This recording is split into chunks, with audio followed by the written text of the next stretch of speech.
Today is a really special day for us here at Guerrilla. We have all our composers here in Amsterdam. Our composers come from everywhere around the world, so we don't have that many opportunities to sit together and actually do things face to face. So what we're doing, and this is the second time we're doing this for this project, is we're bringing everyone together. We are going to do a round table, looking back on what we did, also what we're going to do still, because we are at this point in time still in the middle of the project.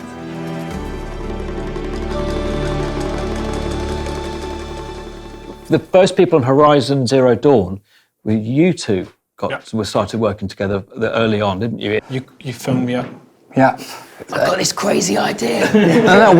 We did a session together and we got to know each other, and I found out that you were a percussion professional. Yeah.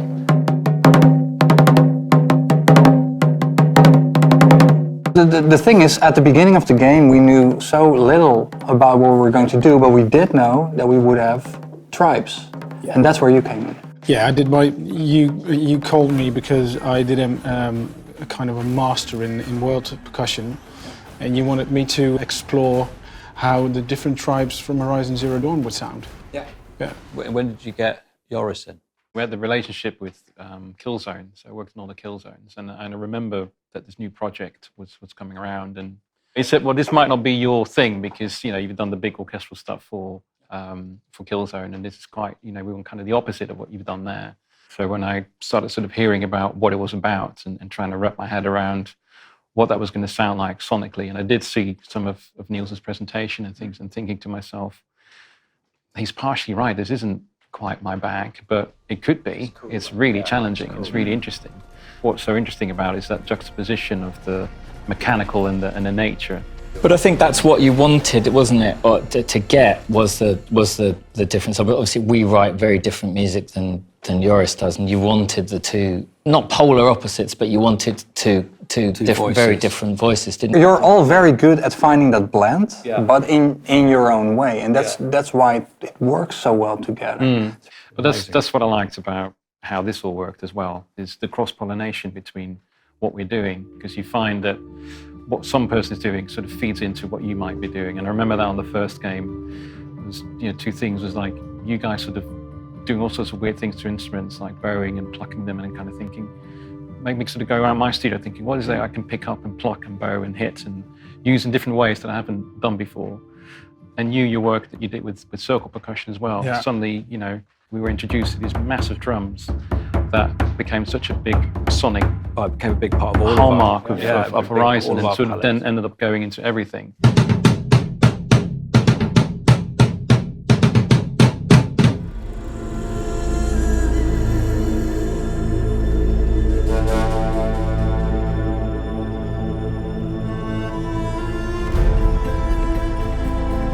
You know what I really liked is that from the first announced trailer onwards, that was a piece that was basically, you were all involved in that.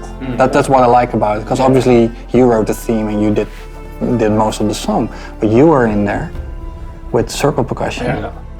And you guys were also And I played guitar on it. Yeah. But then you were just on board at that moment in time. That's already when everything started. And that was... I remember having like a Skype call with you and one of the producers and just saying, well, we've got this trailer coming up. And so, all right, well, tell me the story. What's happening in this trailer? What's this about? And as you guys started talking, suddenly something happened. And I just had to say, oh, sorry, just a second. And You literally walked out of the Skype out of the Skype meeting. I just quickly ran upstairs and sort of, you know, put something down. And that was it. And it was so weird because that's the fastest, quickest thing I've ever done. It's a good theme as well. And it worked. And the same with Julie and her involvement that was so random, because it was literally me calling up a mate and saying, I need a vocalist for this. And someone, you know, it's got a certain character voice, and say, well, I'm just using someone at the moment. Why don't you have them do a demo? And I think it's even the demo that ended up on the track.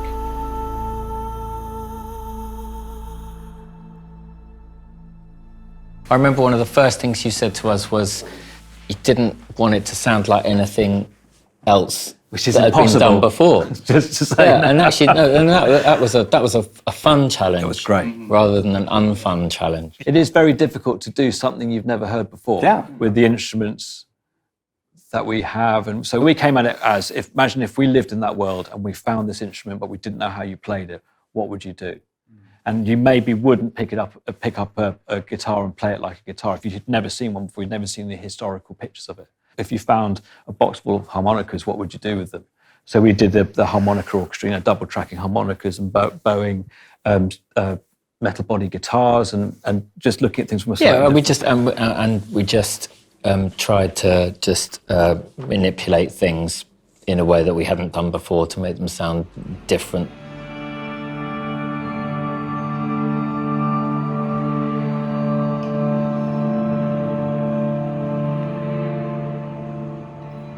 You can play instruments without completely changing the sound, but you can play them in a different way. Yeah. Can you give an example of that? So we did this thing where we're using a guitar as a kind of more of a percussion instrument. Yeah. So keeping the lines very simple, but using setting up a rhythmic delay and using it as a percussion instrument rather than as a lead. Yeah. One of the key things as well was using a volume pedal to take off all the attack off a guitar and then playing chords, but then it sounds like a synth.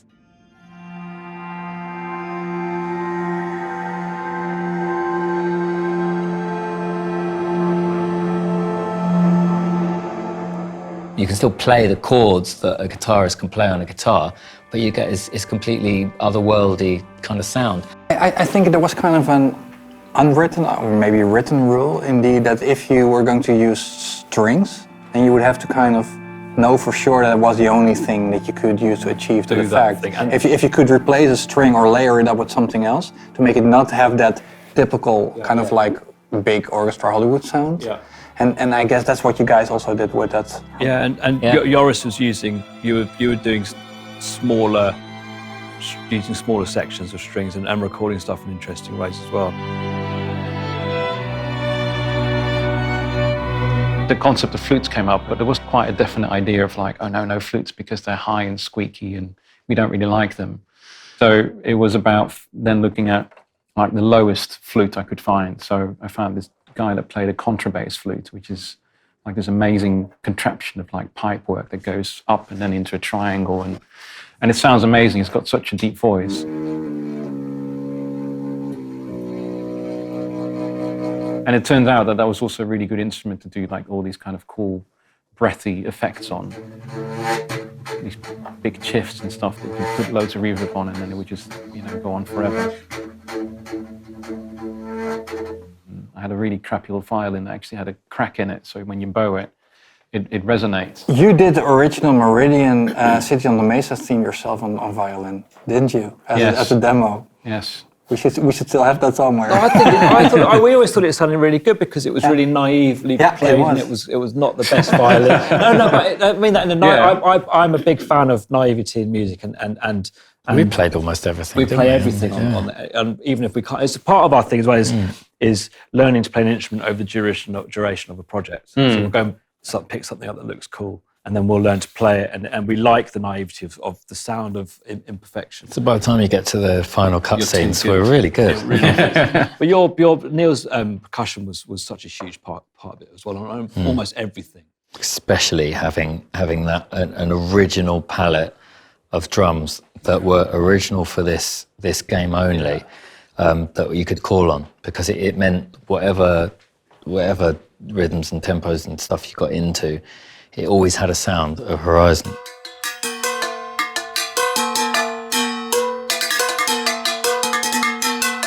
And it was a fun process as well to get to which drums would work in the game.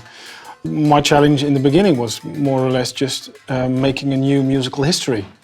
Just researching what kind of tribes are these and why are they making music, and then trying to lay that over our own history and seeing what instruments would work there. Turned out to be a unique sound that made it onto Horizon.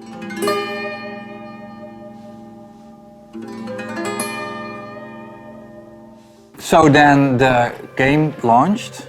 We got a lot of people listening to our soundtrack. It's fair to say that we were all pretty surprised by how the soundtrack went down. I mean, I think the game did even better than you expected as well, right? Yes. Oh, yeah. Yeah. And the same thing kind of happened with the soundtrack. I mean, I don't think any of us were really expecting it to get noticed as much as it did, which gave us all quite a different perspective on it moving forward, didn't it? Yeah. Absolutely. And fun fact, we just found out that in 2017, the Horizon Zero Dawn soundtrack was the second most streamed game on Spotify.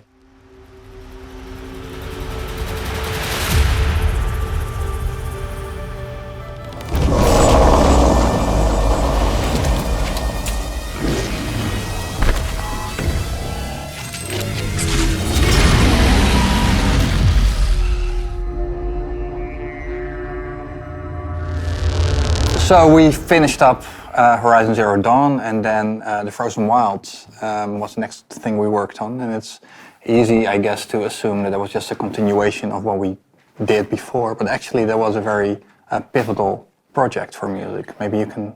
I think it was kind of the keystone for realizing what we want to do for the Forbidden West. We actually did improve quite a lot of things in the Frozen Wilds. And one of those things was we have animated like full body mocap conversation scenes in there. And you can't really tell the difference anymore. In Zero Dawn, we had static camera set up for conversation. So it was just, one character static in the picture and the other side, just standing there back and forth, kind of like a setup. And in the Frozen Wilds, all of that was mocapped out. Yeah. So out of a sudden, we had like this issue. Well, we planned for this amount of like cinematics, for example. And then you drop from this cinematic into a conversation that's seamless, right? We didn't have a plan for this. Musically. So, musically. It's really interesting hearing you talk about it, actually, because you really do notice the difference. Yeah. And then we're now moving into the Forbidden West, and we're again you're pushing it even further. With the amount of music, because the game is much bigger. Basically, we said, okay, we can update the way that music transitions and then the way that music functions a little bit, and we'll make it better. Or we our original idea goes off the table and we start over. And that's basically what we started looking into at that point in time. And at first it's kind of like, oh, this is so much work. And you're like, oh, well, this is really cool. And then you get excited. And that influenced basically the music that you guys have been writing as well. Yeah. I guess the other important thing is to mention here is that we didn't want to, we have a phrase in Britain where you say you didn't want to throw the baby out with the bathwater. We wanted to keep what was special about Horizon Zero Dawn music, but improve on the way it worked interactively. Yeah. We figured out we're actually making a game with a grand story arc, right? Okay, we have this group of people.